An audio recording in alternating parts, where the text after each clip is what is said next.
next one, Lamprey, 1995. It's kind of weird because we have mixed feelings about it somehow, and saying that we also know that it's for a lot of people it's their favorite Bettie album.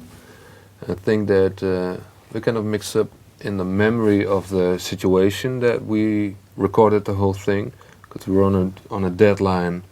We're exhausted from 2 years of non-stop touring. I remember that we recorded songs in one area of the studio, and Carol was like, I gotta finish this lyric. Oh yeah, I hated that. That was the last time I ever did that. So it wasn't the music, because we still love the songs and the music, but it's more the process, the memory of that the process of writing it.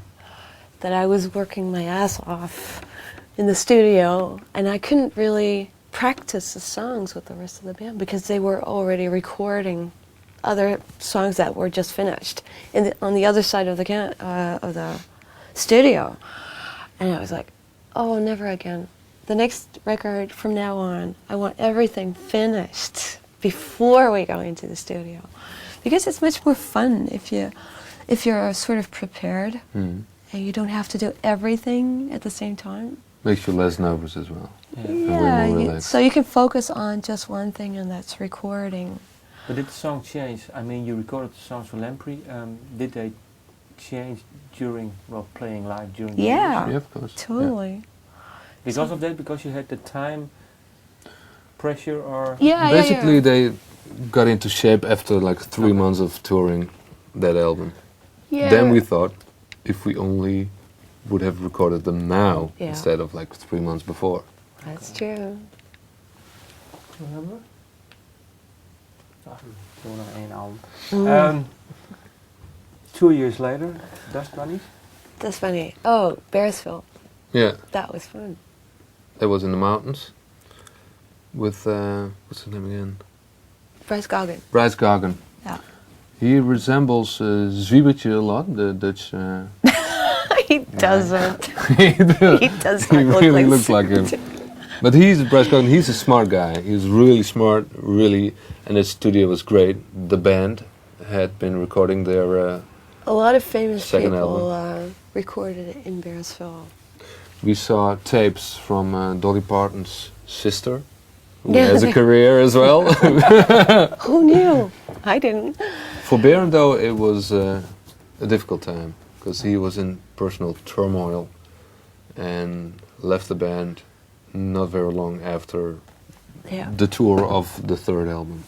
Yeah. But we learned a lot in that studio. Yeah. Name me one thing. Oh, we learned to play in time. Bryce Goggin, the producer. He had the whip on us. Yeah, but in a good way. I remember after one practice in the studio, he gave Peter and me a metronome and sent us back to the hotel. Like, okay, the two of you, start practicing. You have to start practicing playing in time. Yeah? Here's the metronome. But you were playing for 5 or 6 years together. Yeah, well, we were very sloppy. Yeah? I think a lot of people said that the band resembled, as if, we sounded as if we all fell down the stairs, but landing separately. We still have that problem. During the songs? Yeah. So you started actually together? And we start together, and then we sort of end separate from each other.